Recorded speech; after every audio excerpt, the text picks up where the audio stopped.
Let's step into Ashby Vance Tower's 14th floor conference room, where secrets thrive in the dead quiet. 9:47 on a Tuesday morning in early March. Eamon Prescott stood by the long glass table in his charcoal maintenance uniform. His hands hung completely relaxed. CEO Corrine Ashby sat opposite him, a manila folder of false evidence open like a bleeding wound. Garrett Mulvaney kept talking, blaming him for $47,000 in damages. He spun tales of the Meridian Pharma contract and reckless insubordination.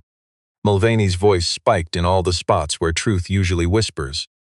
Eamon never interrupted the charade. He didn't even shake his head. He showed zero surprise at the fake numbers Garrett kept throwing. Corrine studied the worker for 7 full minutes. His blinking stayed perfectly calm. He looked like a guy waiting for a train, completely unlike a man losing his job over misconduct. When Garrett's lies finally paused, Corrine spoke in that perfectly even tone she had practiced since 22. "Mr. Prescott, do you have anything to say for yourself?" Anyone else getting fired would offer an apology, a desperate defense, or a plea. Eamon said, "No, ma'am." He signed the termination paper and slid it back across the glass. He unclipped his maintenance badge and laid it face down on the table. He walked out, and the heavy door shut behind him with a soft final click. Garrett let out a quiet, relieved laugh. Some men just don't have the decency to apologize. Corrine stayed completely silent. Her mind was stuck on a man who had just listened to his own verdict without spending a single second acting like a guy hearing terrible news. There's only one type of person who takes the fall quite like that. The kind who knew the betrayal was coming and had already made peace with it. 8 seconds after the door shut, Garrett looked over, glad that's over with. Just a maintenance tech, won't even blip the insurance claim. Stick with me here. It wasn't the words that caught her, it was his raw, naked contempt. She had managed Garrett for 4 years and had never heard him use that toxic tone toward anyone. And he had blurted it out before she had even asked a single question about Eamon Prescott. Like he was desperately planting a fake narrative before she could dig up the actual truth. Corrine marched back to her executive office and firmly shut the door. Garrett emailed the entire board at 9:51, just 4 minutes after firing the innocent guy. 340 words, perfectly formatted with 5 attachments. You cannot draft that in 4 minutes. The cover-up was typed up long in advance. At 11 o'clock flat, she called Peter Harlan, the chief legal officer. "Peter, is there anything regarding Mr. Mulvaney I need to be aware of this week?" Silence stretched on the line. Then Peter replied, choosing his words carefully. "Ms. Ashby, I must have this discussion somewhere far away from the corporate office. There's a spot down in Short North. I will text you the address tonight. Watch what happens next." At 4:30, Delphine knocked on Corrine's open office door. Delphine was 62, the steadfast night shift receptionist. She had worked at Ashby Vance since long before Corrine even knew how to read. She carried a small plastic bin tightly in both her hands. "Building security almost threw this garbage out at 3 o'clock, Delphine mentioned. "I told them our CEO demanded to review personal items from the maintenance lockers before disposal." Corrine slowly lifted the lid. The truth was right there. Inside sat a worn cloth bee doll, its wings rubbed completely soft. She found a tiny yellow bee barrette and a second-grade composition book belonging to Poppy Prescott, age 7, Mrs. Halloran's class, printed in careful, neat block letters across the front cover and at the very bottom. An unsealed envelope carrying just 4 penciled words on the front for Poppy in case. Corrine dropped that envelope fast, exactly like a person handles a burning stove. "You knew he had a kid." "The night crew talks," Delphine reminded her. "We're the folks left standing after everybody else heads out." She stopped right at the exit. "Miss Ashby, 28 years working here. Only 2 types of folks never deserve to get thrown out of this place. The folks who never made a single mistake, and the ones who did the right thing, but nobody believed their story. Mr. Prescott falls in that second group." She shut the heavy door. "Stick with me here." Across town in Franklinton, Eamon slumped at his tiny kitchen table. Poppy sketched quietly on the floor by the space heater. Then his phone buzzed. Columbus area code, an unknown number. He refused to pick it up. It buzzed a second time, then a third. He powered the device down and yanked the battery loose. Poppy glanced up. "Daddy, is that a new job calling?" "Maybe, baby." Truth is, he knew exactly who was waiting on the other line. He first heard that buried voice 11 nights back, deep in the sub-basement. At 9:20, Corrine slipped into a cramped, short north coffee shop to meet Peter Harlan. Peter slid a file over. "Miss Ashby, I've tracked Mr. Mulvaney since November of 2024. By December, I flagged my deep suspicions to the head of the audit board. In January, my legal budget hired an external forensic investigation crew. Come March, they claimed there simply wasn't enough solid proof to strike. I've maintained a running dossier ever since. Every single quarter, I scanned fresh invoices looking for matching patterns. I was waiting for a clear trigger. Today, after your questions, I believe we finally have it." He flipped the folder open.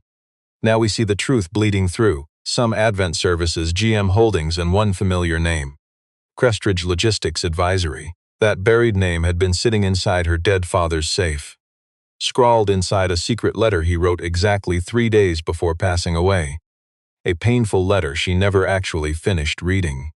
Come 6:30 the next morning, Corrine raced back to her childhood home in Bexley. She unlocked the study safe and grabbed those 7 handwritten pages. Secrets always find the light. She originally forced down the first 2 pages right after his funeral, but the heavy grief stopped her cold. For 4 long years she hadn't found the strength, but today she finally read it all. Halfway down page 5 he admitted, "I trusted Garrett because I always trusted his father. But the man is hiding something massive from me regarding Crestridge Logistics Advisory. My illness prevents me from uncovering it now. Corrine, if you are reading this letter, it means I ran completely out of time. Investigate Crestridge. Dig into exactly what they were paying for before my health failed." The letter completely ignored Poppy Prescott's name. It was a dead man's buried secret, begging his only child to drag reality into the light. "You and I know lies always crack eventually." Corrine sat perfectly still. Her father left an assignment, not a prophecy. "Let's unearth this together." At 8:30 she called her chief financial officer inside and firmly locked the door. Full forensic audit of Crestridge and some Advent from 2022 onward. Only 3 people would know: Corrine, Peter, Evelyn. Evelyn refused to just nod. "Ashby, if I dig up exactly what you fear is buried, are you prepared for the fallout? Because next comes the FBI, media scandals, and our completely destroyed valuation. It will ruin the first year you've finally had true control over this company. Evelyn, if I ignore this buried truth, my father dies twice. I need clearance to deploy the Grant Thornton shell detection team. 180,000, and Mulvaney spots it during standard review. Bury the cost inside Peter's legal budget. Label it corporate restructuring analysis. You have my authorization. Start immediately." By 11 o'clock, Corrine ordered a quiet, external background check on Poppy Prescott.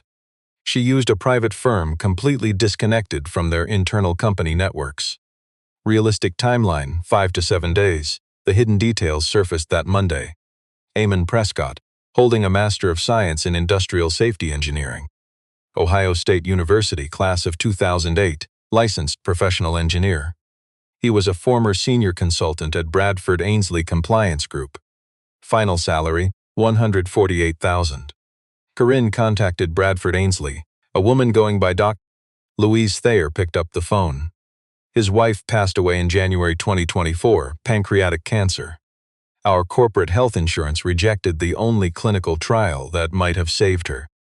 He battled them for 6 months. When the appeal finally cleared, she was too weak. He walked out a week after her funeral. He told me, "I refuse to serve another system that decides who gets to live." You and I can imagine the silence. Corrine sat totally frozen after hanging up. The truth was catching up. That Monday at 7:30, Aman was boiling pasta water when someone knocked. It wasn't Corrine, just an unnamed stranger in a dark jacket who refused to introduce himself. The stranger shoved an envelope forward. "Mr. Mulvaney sends his regards. He expects you to review this carefully." The man quickly vanished down the dim hallway. Eamon locked the door and tore the envelope open at the counter, while Poppy hummed innocently nearby. The hidden threat was clear. Inside was a photo of his daughter entering school that morning. Shot from a parked car through tinted glass. Attached was a typed note on unmarked paper. "Columbus is a massive city. Fatal mistakes happen. Take the severance, flee the state, bury whatever secrets you think you saw. His hands trembled violently for the first time since that tense conference room. But he didn't panic. He'd been a calculating professional engineer for 14 long years. He knew exactly how to handle a threat. What would you do? He immediately phoned Richard Bellamy, an old Bradford Ainsley co-worker now practicing law in Cleveland. Bellamy listened silently for 12 minutes. His tone remained perfectly steady, just like old times. "Amon, this is a federal matter. Interstate stalking, witness intimidation, and maybe even racketeering if we uncover a pattern. But you lack the hard proof for the FBI to strike. One single envelope isn't enough. If there's anyone inside that company willing to investigate, cooperate with them today.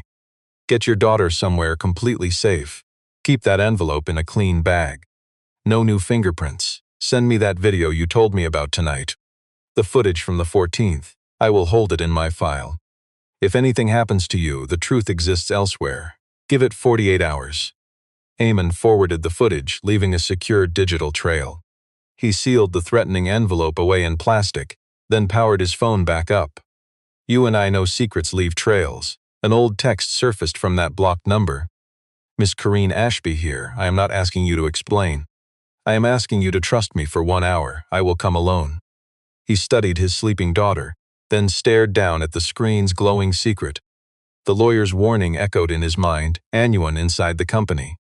By 6 a.m. he drove Poppy toward Cleveland, hiding her from the fallout. He lied, claiming Aunt Marcy needed company while he unearthed some very messy work issues. Poppy sobbed in the back. Eamon kept his terror buried. At 9:30, he launched a single text to Corrine Ashby's phone. "Miss Ashby, 1 hour, my apartment, come entirely alone. No driver. Park 2 blocks north on Sullivan Street and walk." Corrine was meeting with Peter and Evelyn when that buried message surfaced. She stood and grabbed her coat. "Where exactly are you going?" Peter demanded. "Mr. Prescott is asking to meet." "Not alone. That is his only condition. Keep my phone location open on your screen. If I don't message within 90 minutes, call the police and send corporate security to the address on file." At 10:45, she climbed the 3 dark flights to Eamon's apartment door. He scanned the hallway shadows, yanked her inside, and locked the door. "Let's see what they uncover." "Was anyone behind you?" "No. I did exactly what you asked." He passed over the plastic bag, holding the sealed envelope and the photograph. Corrine stared at the photo of little Poppy. The stark truth stole her breath. "When last night, I called my personal attorney in Cleveland. He told me to cooperate with someone inside the company. I have 48 hours to decide who." She set the bag on the kitchen table. "Mr. Prescott, before I tell you anything, I want you to see this." She flipped open her laptop, angling the glowing evidence toward him. Peter's hidden files, 16 months of fake invoices, the shell structure, the buried audit memos, the legal budget receipts for Grant Thornton. Eamon absorbed the truth for 3 silent minutes, never touching the machine, just staring. "Your CLO has been building this for over a year, since November 2024. My father left me a letter about Crestridge 3 days before he died. I just finished reading it yesterday. I only have 3 people inside the company. I have my mother on a phone in Florida. That is what I have." Eamon sat down. "We both know this silence, the heavy weight of unearthed truth. Let's uncover this together." After 11 agonizing days, he finally started spilling the toxic secret he had kept buried. A grueling double shift on March 14th. A warning alert hit his personal phone, triggered by a custom monitoring code he built off the clock.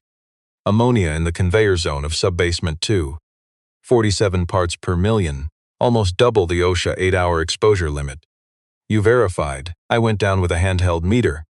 Confirmed it, recorded a 30-second video. Meter face, equipment, serial plate, timestamp, mailed it to myself. I sent it to Bellamy last night. Then I pulled the emergency shutdown. Lockout, tagout, standard procedure. Garrett arrived at 2:19. He walked in carrying a laptop. He wasn't even surprised to see me there. He was roaming the building at 2 in the morning. I've spent 11 days trying to understand why, and I still don't get it. What did he do with the laptop? Plugged into the environmental control admin panel. Disabled the 3 ammonia sensors in that zone in under 2 minutes. Then he looked right at me and calmly said, "You have 2 options.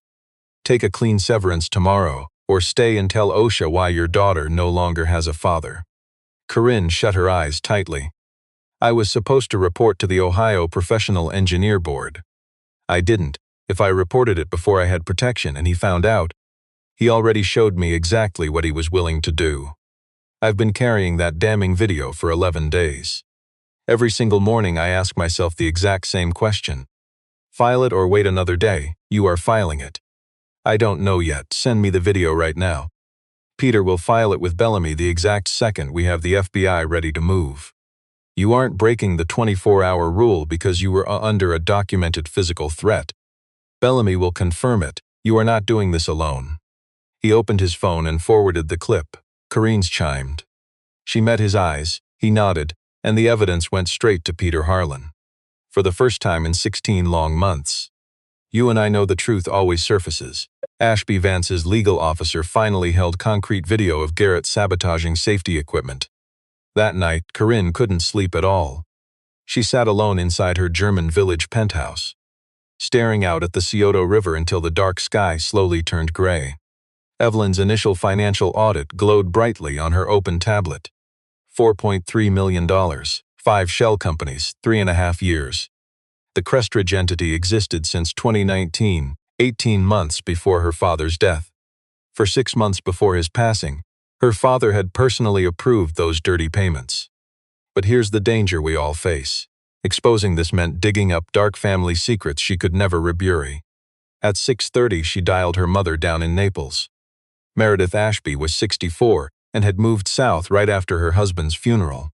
Corrine revealed the truth slowly. Crestridge, Garrett, Eamon, the letter, and the terrible chance that Richard spent his final 6 months covering it up. Meredith went dead quiet, then finally, "Honey, start over." Slow, Corrine began again. Once she finished, her mother stayed quiet for a moment. Finally, "I don't know what your father did, I don't want to, but I know this. He spent 40 years building a company that you now have the right to keep or sell. If you keep digging and find out he was wrong, you'll have to live with that. But if you bury it and pay off that worker to keep quiet, you'll live with that too. Mom, I am not telling you what to do, Corrine. I lived with your father for 42 years. He always chose the hard truth even when it hurt. Don't pretend he'd want you to bury it just to spare yourself. The truth is heavy. Corrine didn't cry from pain but from being heard. By 8 o'clock, she marched into the office and ordered the investigation to continue. Late that afternoon, the forensic accounting team finally cracked the bottom layer. You and I can finally see who is hiding in the shadows. Clayton Rigg, a Detroit loan shark. Garrett owed Rigg $1.2 million in offshore gambling debt since 2022. And Crestridge itself? Before 2022, it was legitimate. Garrett simply hijacked the dormant business. After Richard died, he used that trusted name to hide his new crimes. Richard Ashby never covered for his chief operating officer. He passed away before Garrett ever needed to bury his secrets. The lie was dead. Corrine sat at her desk exhaling for the first time in 2 days. Down in the lobby at 6 p.m., she met Delphine after the corporate offices closed. I really need your help tonight. You log absolutely everyone entering this building after 6 o'clock. I also need you to tell absolutely no one we spoke, and I'm putting a corporate security officer down in the lobby beside you, starting tonight until the truth comes out. Not to watch you, to watch the front entrance.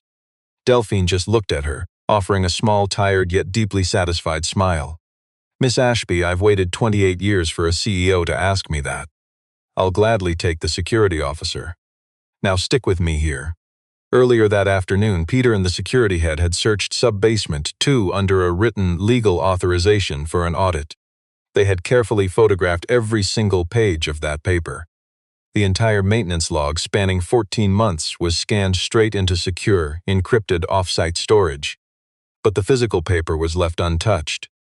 At 10:47, Corrine's phone buzzed. Delphine spoke in a flat whisper. He just walked inside, heading straight down to Sub-Basement 2. He's carrying a dark nylon duffel bag. Up in the third-floor IT room, Corrine, Peter, the corporate security head, and Marcus Leahy, the chief information officer, were already waiting. Marcus had secretly wired the sub-basement's common areas with temporary surveillance cameras that very afternoon. All perfectly legal under the record audit authorization. They watched the hidden feed as Garrett slipped into the quiet control room. Thinking he could bury his lies, he tore pages from the maintenance log, burning them one by one inside a metal bucket from his bag. "Evidence destruction," Peter whispered quietly. "3 cameras. We already hold photographs of every single page." He just bought himself a federal charge. Marcus leaned closer to Corrine. "Miss Ashby," he started. "While pulling schematics this afternoon to place the security cameras, I spotted a secret in the 2011 system diagram that IT missed completely. An old dome camera still wired up and running. It never hit the cloud. It records to a standalone drive, hidden deep inside an electrical cabinet down in sub-basement 2. If it kept rolling on a 90-day loop, it caught everything on March 14th. Corrine shot to her feet. "Take me down there now." At 11:30, Marcus opened the gray cabinet. The tiny red light on the forgotten recorder blinked steadily, just as it had every single minute since 2011. They yanked the hard drive out and rushed it upstairs. Past midnight, Corrine played that buried video. "You and I are about to see exactly what Garrett tried to hide." 2:09, Eamon stepped into the frame. He grabbed a handheld meter from his belt, checked the panel readings, and snapped a photo of the results. 47 parts per million. At 2:13, he yanked the emergency shutdown handle. 2:17, he held up his cell phone and slowly panned around, filming 30 seconds of the hazard zone, the toxic readings, and the equipment tags. He pocketed his phone, waiting. At 2:19, Garrett walked in. Marcus brought up the climate system audit log on the second computer screen. The time codes matched perfectly. Garrett logged in as admin at 2:19. 3 ammonia sensors disabled in 89 seconds. Logged off at 2:21, solid digital proof from the system. 2:22, Garrett pointed at Eamon's chest. Corrine heard no audio, but Peter read the cruel threat right off Garrett's moving lips. "Your little girl already lost her mother. Do not make this worse." 2:23, Garrett left. Eamon stayed rooted, never once glancing up at the ceiling. He had absolutely no clue that old security camera was watching. He stood completely alone by the empty conveyors, arms limp, taking 10 long seconds to just breathe. He did not break down, he did not scream. Just a man stripped of his job, choosing to do the right thing anyway. You and I know the truth always surfaces eventually. Finally, he crouched down and grabbed the testing meter that had dropped onto the cold concrete floor. He shoved it deep inside his jacket pocket and walked right out of view. Corrine watched those exact 10 seconds 3 times. By the 3rd loop, she pressed her palm flat against the glowing glass. "He had no idea that camera was up there," Peter whispered. At 1 in the morning, Peter placed a formal call to the FBI Cincinnati field office direct line, requesting an appointment with a white-collar investigator. Then he forwarded the entire evidence cache over a secure connection. Federal workplace cases like this mean warrants, grand juries, and heavy coordination with OSHA and the Labor Department. Realistic timeline was 4 to 7 days. At 2 in the morning, Peter typed up a confidential memo for Garrett, ready for morning delivery. Paid administrative leave, taking effect immediately. Pending a full internal workplace review. That would lock him out of the network and the property while the FBI built their legal warrant. 1:45. Corrine called Eamon directly from her corporate line. No more burner phones required. That old hidden camera recorded everything. We finally secured the system audit logs. Tonight, Garrett thinks he is burning the evidence. But secrets leave copies. Every page was photographed. The FBI steps in tomorrow morning. Come Friday, Peter and Bellamy finally expose the truth to the engineering board. The cover-up shatters. Garrett is forced onto paid administrative leave right at 8. He is locked out of the facility for good. Eamon needed a safe harbor before the warrant dropped. He chose Delphine. She had offered sanctuary before, but now the hidden truth demanded it. That Thursday, he drove straight to her quiet house in Worthington. Purple flowers blooming in the front yard. An old porch swing showing layers of fresh paint. Delphine brewed fresh coffee and asked nothing. They sat there in the fading sunlight, letting the dust settle. He asked why she helped him. She said she was not doing it for him. She was protecting the facility. He was the first person in 10 years who refused to bury the danger. Come Friday, you and I watch Peter and Bellamy finally submit the board complaint. The board opened their investigation. The whistleblower faced zero disciplinary action for speaking out. Instead, they issued a brief informal advisory. It acknowledged he fulfilled his professional duty while facing an active threat. That Saturday, the company confessed, filing a voluntary complaint with OSHA Columbus. Come Monday, an inspector arrived to directly measure the toxic ammonia levels. 58 parts per million, even deadlier than the night of March 14th. The hidden culprit, a rotten valve that had been secretly leaking for a year. Cost $280,000. Garrett buried this secret because fixing it meant notifying the oversight board. And the board would have demanded to know why they hid it. OSHA immediately issued an imminent danger order. That zone was sealed shut. The 8 maintenance workers on Monday morning never went inside. 12 people that March night, 8 more workers the very next week. 20 oblivious people who had no idea their lives were just saved. That Saturday afternoon, Corrine drove out to Worthington, but not to find Amon. She sought out Delphine, noting she had been there for 28 years. She asked if her father ever faced a scandal like this. Delphine remembered 1998. An accountant stole $400,000. Her father knew before the police arrived. He exposed the truth himself, emailing everyone right before the arrest. Just 2 sentences. A wrongdoing has occurred and we will make it right. The employees stayed. The company stock dipped slightly, then fully recovered fast. Ms. Ashby, silence does not protect anyone. Your father always knew that. Now you and I see the dawn break. At 8 a.m. Monday, Corrine messaged every Ashby Vance logistics worker, ending the corporate cover-up forever. 2 short paragraphs. Confessing to major safety and financial crimes at the highest executive level. Federal authorities were fully engaged now. The hazard zone was locked down. No innocent employees were hurt. More hard facts would follow as the investigation continued. And one closing promise from a leader refusing to hide: we will fix this. Today we watch the lies unravel. At 6 that Tuesday morning, the FBI raided Garrett Mulvaney's Upper Arlington home.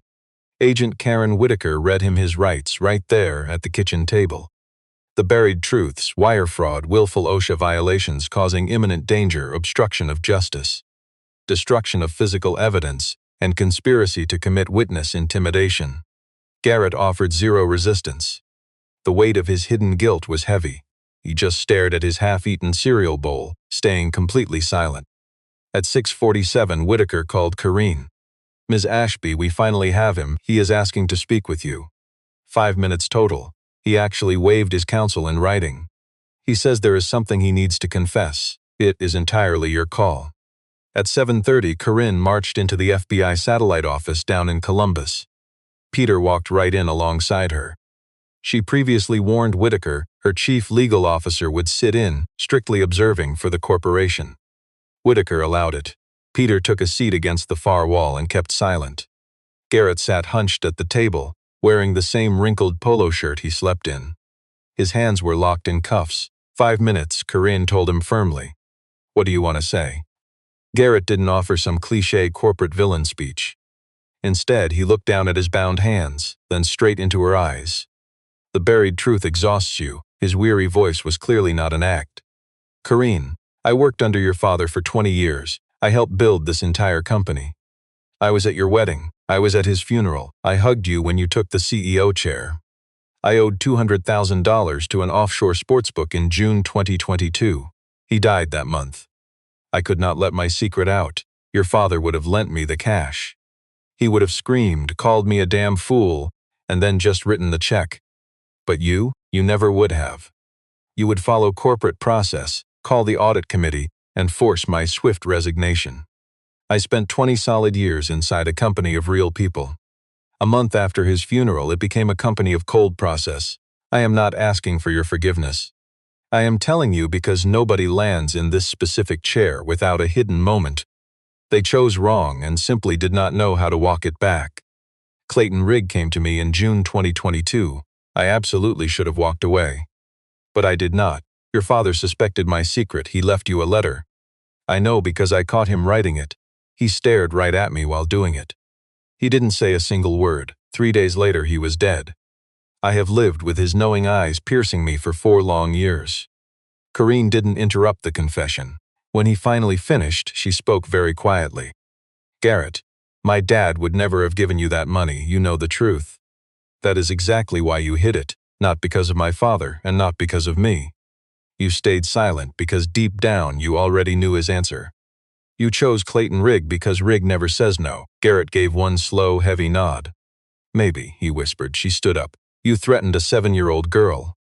That hidden detail is what I cannot forgive. The rest of it I understand. I understand human flaws, but not that." She simply walked out. Peter followed her out silently. We know secrets cannot stay buried. At 10, she drove to Delphine's. Eamon sat on the front porch holding a coffee cup. Poppy was still hiding out in Cleveland. Corrine sat down next to Eamon. "Let's watch the truth settle." 6 minutes of silence. Morning light crept slowly through the old maple in the front yard. Finally, she spoke up. "He told me my father actually knew. I have no idea if that's true, and honestly, I don't need to dig deeper. I just need to know my actions today are the right ones." Eamon replied, "That's enough. Secrets keep people apart." They just sat there, untouched. After a heavy pause, she said, "I have to confess one thing, and you only need to hear it once. Back in that conference room, I looked right at you. I purposely chose blindness. Instead, I saw Garrett, a man I've affectionately called Uncle since I was 12. That lie was mine." Eamon stayed silent. Eamon spoke up. "Corrine, you were a CEO 4 years in, surrounded by older men practically praying for your downfall. If you'd trusted a maintenance worker over your own executive back then, you'd have lost everything. I hold no resentment, I get it. But where was your head here for those 7 minutes he spun lies? I was looking right at you. I was wondering if you'd be brave enough to actually open that box of evidence Delphine carried in." "Yes," she shook her head very slightly. "I really don't know whether to be furious with you or endlessly grateful. Both are allowed." They sat quietly as the revealing sunlight shifted across the porch. That Wednesday afternoon, Eamon drove out to Cleveland and picked up Poppy. Driving home, he explained the hidden reality so a 7-year-old could grasp it. "At my old workplace, a grown-up did something bad. I helped stop him. Exposing it was hard, but now it's finally over." Poppy chewed on that heavy truth for a solid mile. "Did the bad man hurt anyone?" "No," Eamon replied, "because I stopped him." "Daddy, that was the right thing to do."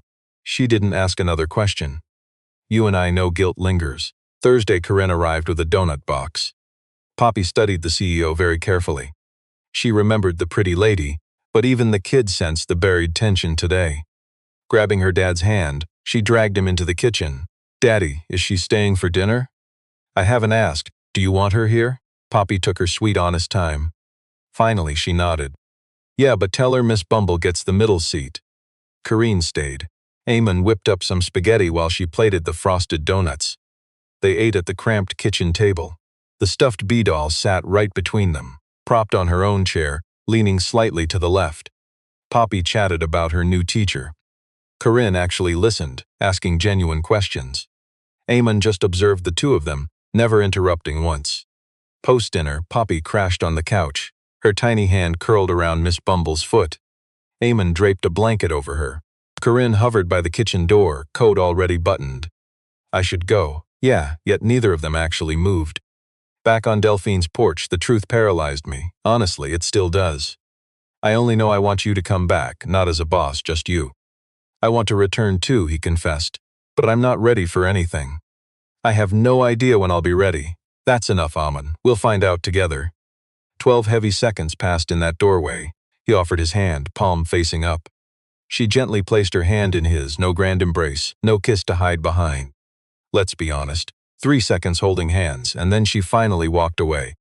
"You and I know truth surfaces." Friday, Peter presented Garrett's federal charges. OSHA's final civil penalty hit $1.8 million. The buried truth caught Clayton Rigg, arrested in Detroit.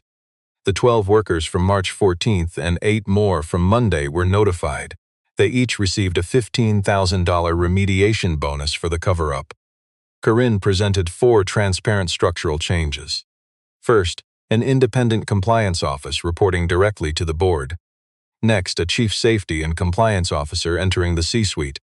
They'd report to the CEO and board, wielding absolute stop-work authority inside. Strict imminent danger criteria established across all 14 warehouse locations. A third-party whistleblower hotline, fully shielded by written policy protection. Plus, annual independent audits for vendor contracts exceeding $100,000. Chief Safety Officer Poppy Prescott, salary $220,000. No board seat, but a permanent invitation to present at every single meeting. The vote passed unanimously. At 2 in the afternoon she called him. "We voted. The role is yours if you want it, but I'm not asking you today. Ask Poppy first." So that very night he asked his daughter.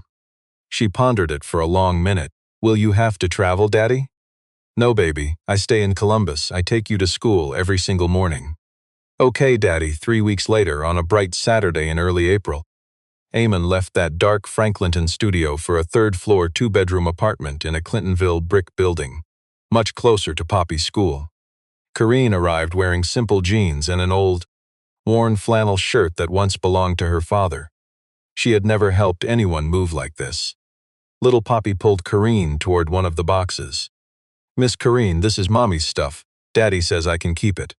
Inside rested a soft blue cardigan, a worn paperback of Mary Oliver poetry, and a little olive wood bracelet. The poetry book's inside cover held a note in a man's careful handwriting. "To Helen, for whenever the garden needs minding." Poppy held the wooden bracelet out to Corrine. "Daddy says you can borrow it any time." Mommy liked this one best. Corrine gently knelt down. "Sweetheart, are you absolutely sure?" Poppy thought, then slowly nodded. "Mommy would want someone wearing it. You'd take really good care of it." Corrine slipped the treasured bracelet onto her wrist. It fit. Eamon stood in the kitchen doorway watching them. He didn't say a word. He didn't need to. Like all secrets, the boxes were finally unpacked. Poppy dashed across the hall to meet the neighbor's 8-year-old daughter named Emma. "Let's watch this ending together." Eamon and Corrine stood on the narrow balcony, watching the street. "Are you afraid?" she asked softly. "With me in a space Helen occupied?" He took his time before answering.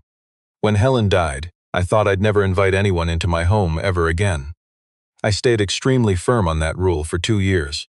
Then a CEO arrived at my door holding my daughter's things, and I invited her inside 3 seconds later because your hands held Poppy's little bee doll, and I honestly couldn't think of a single reason to keep you out. I know Helen never wanted me living like a man who was already dead." Corrine placed her hand over his on the cold railing. "I'm not trying to replace her. I know that. That's exactly why I let you in." They stood quietly. Down below, Poppy and Emma sketched with chalk on the sidewalk. "I need to say one more thing," Corrine told him. "About that hidden letter from my father. I'm listening. It said absolutely nothing about you. I needed you to know. It took me some time to grasp that. He never predicted you. He couldn't have. He just left instructions. You didn't show up for him. You arrived because you stepped up on the 14th. That was your choice alone. I am the one who finished his work. You made it all possible. Those things aren't the same, and I never want us to confuse the two." Eamon didn't answer right away. He just gently took her hand. Down on the concrete, Poppy drew a house, 3 people inside, a bee buzzing right above the roof. Let's jump ahead 3 months to a warm Saturday in June. The 3 of them strolled beneath the glass ceiling at Franklin Park Conservatory. The truth finally caught Garrett Mulvaney, 78 months at the Morgantown Federal Prison. Knocked down from 87 because he flipped on Clayton Rigg. $4 million in restitution, nearly $2 million in OSHA penalties, plus a permanent Securities and Exchange Commission ban from holding executive roles. Clayton Rigg caught 92 months in Detroit for loan sharking and interstate racketeering. That shadowy man in the black jacket got caught on traffic cameras, 16 months for interstate stalking. The truth always wins. Ashby Vance Logistics finally launched its own independent corporate compliance office. Eamon officially took over on April 1st. Within 6 months, he exposed and corrected 23 safety hazards. Not one had been reported during the previous 8-year cover-up. OSHA Region 5 officially recognized the changing company as an official voluntary protection program star site. Meridian Pharma expanded their corporate contract by $38 million. The logistics firm's private valuation jumped by 22%. All 20 wronged workers received a clean $15,000 bonus. You and I know justice takes time. The company held a small ceremony, and those workers finally heard the real story. They got to their feet and clapped for a long time. Eamon worked from home 3 days a week. He drove Poppy to school every morning. His professional engineering license was securely renewed straight through 2030. Come September, he started teaching an Ohio State night class called When the System Tells You to Be Quiet. 9 students signed up first, 18 joined for the spring semester. Karen was now in her 5th year as the company CEO. Her old German village penthouse was finally leased to strangers. Back in May, she and Eamon talked everything through on that balcony. Right after that, she moved into a quiet apartment in Clintonville. Delphine remained the night receptionist. Karen offered her a $50,000 retention bonus to stay. Delphine refused it outright. "Miss Ashby, I have what I need, you have yours. So what do we take from this?" Karen bought her a complete violet garden. She finally kept that one. "You and I finally see the truth." Monthly Meredith arrived from Naples, teaching Poppy baking. 2nd grader Poppy called her Grandma Mur. The undeniable proof hung on the covered refrigerator. Crayon truths: Daddy Corey, Miss Bumble, Delphine, Grandma Mur, a bee, a giant sun. The fact remained she called Karen Corey at home, Miss Karen at school. That symbolic olive wood bracelet stayed firmly anchored to Karen's wrist. Out in the bright conservatory, Eamon walked beside her, boldly holding her hand. Up ahead, Poppy sprinted down the gravel, chasing a bright yellow swallowtail. A familiar bee barrette secured her hair, a constant reality since age 5. "Daddy, Corey, come on." A butterfly settled gracefully right onto Karen's shoulder. Poppy froze instantly. "Don't move," she whispered. Karen stood perfectly still.